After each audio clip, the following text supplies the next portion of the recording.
Welcome back, YouTubers, to another Smackdown review of us, the British Fist. Coaching. Mr. Parkin here. In this corner, we have none other than the one and only Right and Honourable Mr. NJ. What's up? Subscribe above, like this video, comment your thoughts on this edition of Smackdown down in that comment section below. Make sure you contact us in the link in the description box below. Oh, and did I mention we were reviewing Smackdown? I believe I left that off the intro. Maybe I'm just suffering from a long-term memory loss, but there we go. We just want to make you aware of something before we go into this Smackdown review. We are now part of a new group on YouTube called the IWS. We just want to plug these guys, so we're part of the group. Go subscribe to them. They've got about 250 subscribers, or about 200 subscribers, but definitely a good job. If you want to just talk wrestling, no drama or anything like that, then go to that channel. We've been invited to share our videos, make our own videos, just to share on there. And we're just thinking, to get more videos up there, we may use ones we've been using on the British Fish channel to spread it in a wider basis, but definitely check them out. Yeah, so the link will be in the description box. Go subscribe to the channel. We'll be there. Loads of other YouTubers you know will be there too, so go check it out. Going on to this edition of Smackdown. No, we opened up this edition of Smackdown with a Miz TV segment with none other than Sheamus.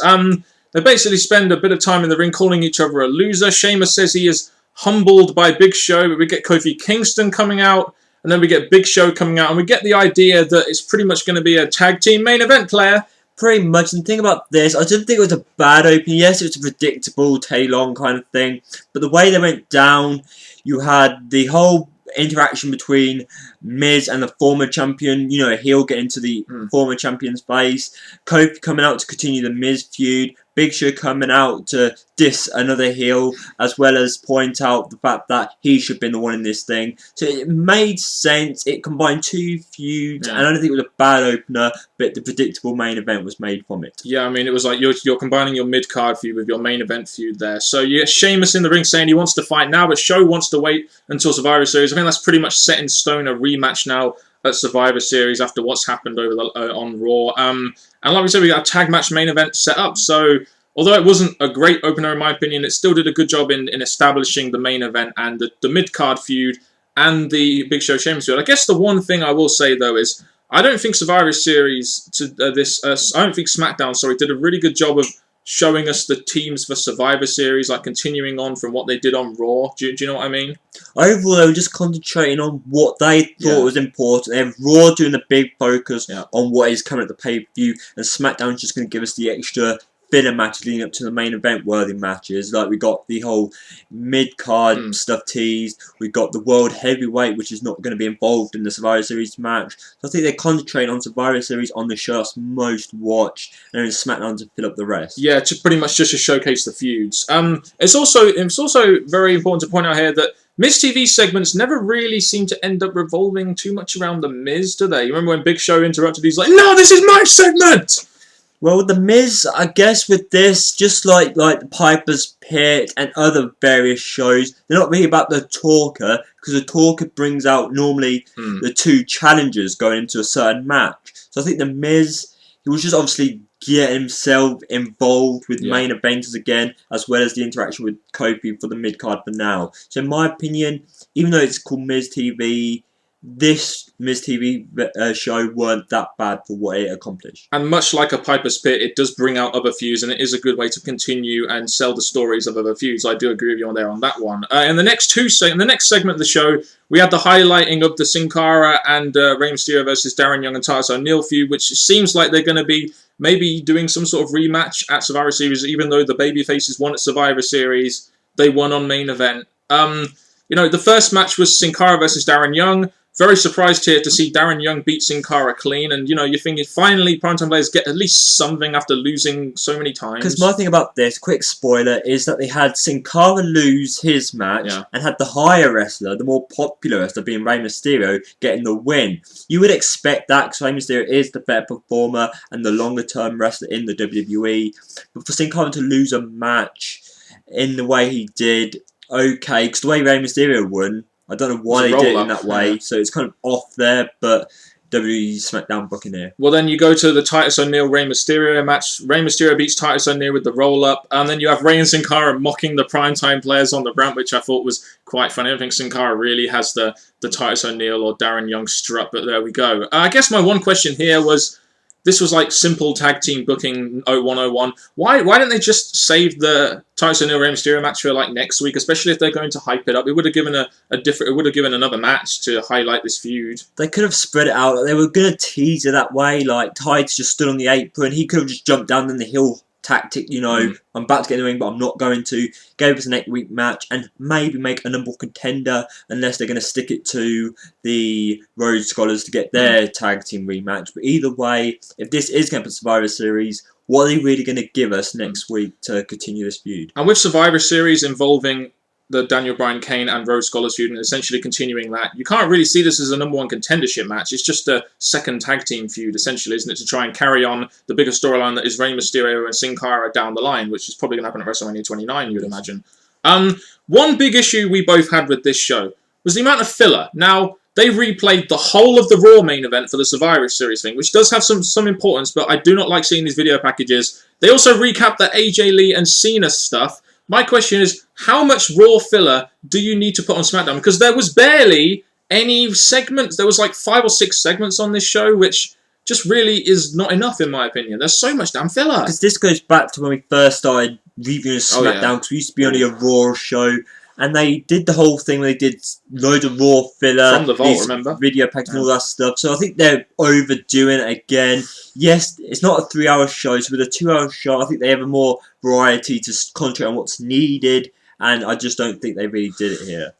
I don't like skipping Wade Barrett versus Randy Orton matches, NJ, but when we've seen this match so many damn times, it just gets, you just don't want to see it anymore, do you? They've beat this match to freaking death lately. This was our main event of the show. The sad thing about this is that you do expect, or what I do want to see, is Wade Barrett against people like Orton and that. The fact they're giving it to us on free TV is a bit of a shame, because I still see no direction for Wade Barrett.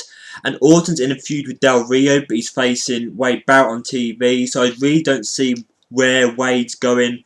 And they've given us a hint of where Orton's going, but I just don't think this was the best idea to give us on free TV again. I can understand why they booked it this way, but do we need to have Randy Orton facing Wade Barrett for the 3rd time in about 2 weeks? You know, you've done this so many times now, WWE. You're pissing these matches down the drain here, and you're just 3 times in 2 weeks for a Wade Barrett Randy Orton match, which is pay-per-view worthy, we saw last year. It's just too damn much. Now, it seemed like they pretty much took the same script from last week and pretty much booked it the exact same way. They gave Barrett the victory, which is good. Del Rio interfered. So, a good way of booking the match, but we've seen this match so many damn times now, and it's getting to the point now where I don't even want to watch it anymore, because it's just the same. It's a bit of a shame, because yes, Orton and Del Rio have a feud going, but you're leaving Wade Barrett way behind, so why return if you had no long-term plan for him? Exactly. So, I'm just a bit of a shame here. Maybe it's the Rumble he's going to get his big moment, but why not return him after Survivor Series? I don't know, it's just quite messed up for Barrett. And this is a big problem, in my opinion, with the WWE product. They don't have enough credible baby faces to feud against heels. So when heels such as Wade Barrett come back, they don't have a logical feud. It happened with Damien Sandow. It happens with Cesaro. There's not enough credible baby faces for them to have feuds with. And so Wade Barrett kind of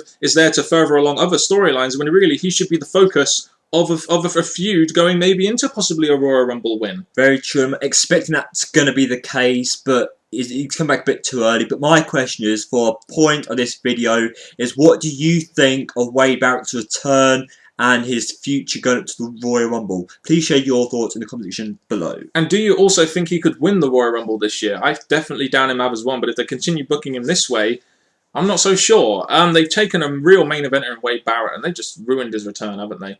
I mean, I know he's facing guys like Sheamus and Orton, but, you know, let's get him his own feud, WWE, and maybe a pay-per-view match. Oh, I don't know. I like the way they've ended this segment, though, with the interview segment with Del Rio, and then Orton and Del Rio brawling backstage. I guess my only issue here is the face won at the pay-per-view. Now, if the heel won at the pay-per-view, there'll be a reason for this feud to continue. But I guess for the sake of the Survivor Series match, they're going to have the feud continue on. But it was a good brawl backstage between these two. Matt Striker gets owned again. He's always in the wrong place at the wrong time, that boy, isn't he? I thought he was the teacher. It's a bit of a shame, but the thing with this, it did go on a bit long. You wouldn't call it filler, because this obviously had purpose, direction, so I agree with how it went down. Ricardo Rodriguez got splashed in coffee, tea, and all that. That was a comedy little segment. Matt Striker, I still think, like, he's had reports of wanting to be involved in wrestling more worthy. That's probably why he's getting these TV segments. But Orton still showing that he wants to be a heel by taking out a face commentator stuff, so WWE, what the hell are you waiting for? And slipping on the table various times as well. NJ, before we go into the video, I just want to get your thoughts on a Great Khali return. Yes, that's exactly what we want to see. We want to see Great Khali back. The way that Booker T presented it, we got a big return. Otunga, you're going to be first in a big return. I'm like, he's not a big return. Why the hell bring him back? Why make it look like a big deal? This match sucked. You knew the outcome, and it was kind of botchy thing. I didn't really care. Natalia seems to take a liking to Indian dancers, doesn't she? I don't know. So that's the way of getting Natalia on the show. We got to see a good part of her breast this week, didn't we? Thanks to David Otunga and his coffee spitting abilities. Yeah, speaking of filler, we had that. Then we had R-Truth versus Justin Gabriel in a #1 contendership match that came out of nowhere. It was meant to be #1 contender, but I just think it was just a match to put on there because we all know that R-Truth's going to go that direction. And the fact these are two-face, they shake hands after the match. Good sportsmanship, but I don't really want to be seeing stuff like that. But it looks like we are going to get the match at the pay-per-view. Cesaro, which he didn't really appear here or at all. We're going to get R-Truth versus Cesaro. Why not have Cesaro on commentary or at least interfere or something? I know it's former #1 contender versus probably the new #1 contender, but this just felt like filler. They never really presented it as anything more than a filler match, did they? Sadly not. We then get on to the fact that we're going to have a live Smackdown next Tuesday.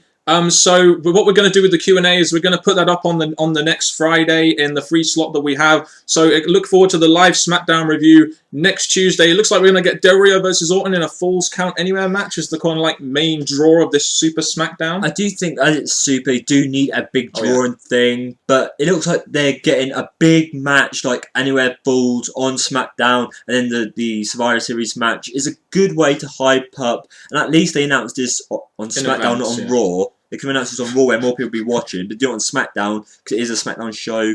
Maybe they'll announce it again on Raw a day before it actually airs. Okay. I think the only issue I have with Super SmackDowns is that I don't think WWE really put enough effort into advertising them. I mean, they should be hyping them up a couple of weeks beforehand, saying, we're going to be there on Tuesday. We're going to be there on Tuesday. Because a lot of people may not have watched SmackDown this week because you get 1.5 million viewers less, generally 1.5 to 2 million viewers less than Raw watching SmackDown. So, you know, I don't know, maybe I don't really think that's going to do great for the rating, but there we go. At least it's a live SmackDown on Tuesday, and it's live, which is better. So, we're moving to the main event then. You know, one thing WWE don't do very often is like highlight stuff that happened in the past, but at least they did this with Miz. They did this with Big Show and Miz. They highlighted their past as a tag team. I thought that was a nice little addition to this main event, building up to it. Big Show again talking against the heel by saying, I was your partner there, but now I'm your superior. You could do what I say, pass me my belt. He's really talking down to a heel, which I still think is a bit off, but it's obviously aiming to give Big Show the spotlight in many ways. So the way they spoke about history and the fact they work together, even though Big Show's been insulting him throughout the night, it was setting up for their tag part in this main event. Big Show and Miz, aka Show Miz versus Sheamus and Kofi. Kofi-mus. I don't know what you're going to call them. I guess my one question I have here before we get onto the match is, why does every single heel in WWE have to be cowardly? It's even got to the point now where Big Show is... You could even class Big Show as a cowardly heel. The way he like gets out the ring on the Go Home Show segment, he rolled out the ring. You know, why does every heel in WWE have to be a cowardly heel? Why can't a heel like Big Show stand out as a dominant heel like Mark Henry did last year, and that got SmackDown a 2.3 rating? Very true. Mark Henry was a standout heel. I'm hoping he returns soon, but with Big Show, he's not always been this way. I think ever since they turned him to that face term, his career and his acting of a strong heel has just gone quickly downhill. And this match just shows, again, especially probably they can show it even worse at Survivor Series, that even though Big Show is a probably good winner to take the belt off Sheamus in some people's eyes, he's not really the heel that we want him to be. Yeah, I mean, Big Show, a fantastic worker for a guy his size, and, you know, he is a great heel. He can be a great heel, but it's like they're still, even though Big Show beat Sheamus, it still looks like they're trying to protect Sheamus a little bit too much, in my opinion. I mean, Big Show, like, you'd expect Big Show to be dominant over, and not afraid of a guy like Sheamus. I mean, come on. As for the match, though, Sheamus is pretty much a more leaner main event version of Finlay, isn't he? I don't know if the JBL was consistently referring back to Finlay. Like, oh, he looks like Finlay. Oh, let's fighting like Finlay. Oh, he does the white noise like Finlay. I'm like, oh, all the Finlay references here. Pretty strong on Sheamus. And the match was alright. I guess it was a typical So it kind of seemed like a house show main event match, I guess. You know, Big Show knocks out Kofi Kingston as he climbs to the top rope. That allows Miz to get the pin, and Big Show gets out of town. And this is what I mean about the cowardly heel bullshit that I think is going on right now. The way they finished it, because obviously throughout the night you had, well, at the beginning, shall I say, Kofi Kingston saying how Miz is not thinking straight, how much he's got kicked in the head and that. And obviously now you're giving Miz the overall win. It was a good spot there. Big Show causing the win for Miz was a logical way to finish. But then we all knew what happened. Every end of SmackDown, the same thing happened. Now, this isn't a house show, WWE. You can allow the heels to end the show on top. You don't have to send the fans happy. That's why you have a dark match main event after the tapings. So why does Miz, after just getting a great rub in this match, winning in the main event of SmackDown, have to eat a bro kick? I'm sorry, I don't understand why Miz has to eat a bro kick, you know, after the match. It just, why? You've killed any heat that Miz got right there. It's like, they've done, like I said, again, it is an example of last week. We said that Barrett got the win over Orton, but then obviously Orton had to take someone down. This week he did the same. Same with Sheamus. It's like the heels do get a win, but then the face have to come back on top to show that they're on superior, they're the better ones. It's just a bit of a shame because obviously the heels need to be looking good, ready for the upcoming pay-per-views or bigger matches. I will be addressing this on my channel, by the way, guys. Why we can't get behind the baby faces and why heels can't get any heat. I will be addressing that on my channel. Look forward to those videos. But anyway, let's focus on the task at hand. What were your overall thoughts on SmackDown this week, NJ? Well, the quick answer is we skipped a hell lot of this SmackDown. It's just like, yes, there was big matches, but the fact they've either done before or we knew the result, it weren't really worth watching. Survivor Series, a few teasers, but nothing really booked, announced, or stood out. They've only got a few weeks left. It's not good. Something I think we need to bring up for discussion at some point is, with most of the feuds locked up in this Survivor Series match, 4 of them, what else are they going to put on the card? They've got Cena, Ziggler, you know, they've got Big Show and Sheamus. What other big matches are they going to put on this card? Because it seems like everything is really revolving around Cesaro Truth. But is that really a big match that we can care about? But is that really a big match we can care about with a stipulation rather than a filler? I'm just saying that's what I mean essentially. How are they going to get around that? Which is an interesting discussion for this video, I guess you could say. As for my thoughts on SmackDown this week, I echo with NJ.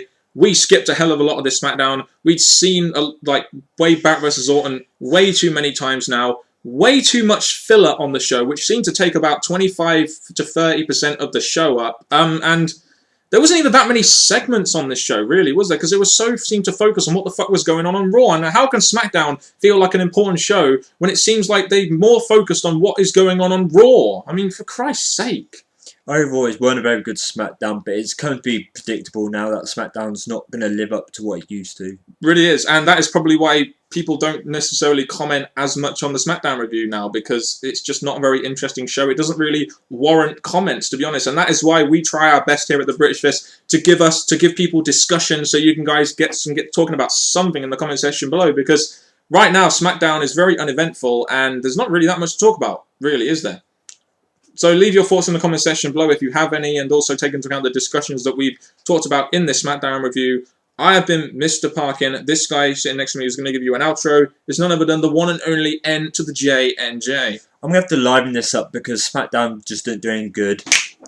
What's up? Now, YouTube, thank you very much for watching. This SmackDown hasn't been very good, but we've had discussions about Wade Barrett and obviously how your thoughts are on the heels not getting over, but the faces are every week. But till next time, YouTubers, thank you very much, and goodbye.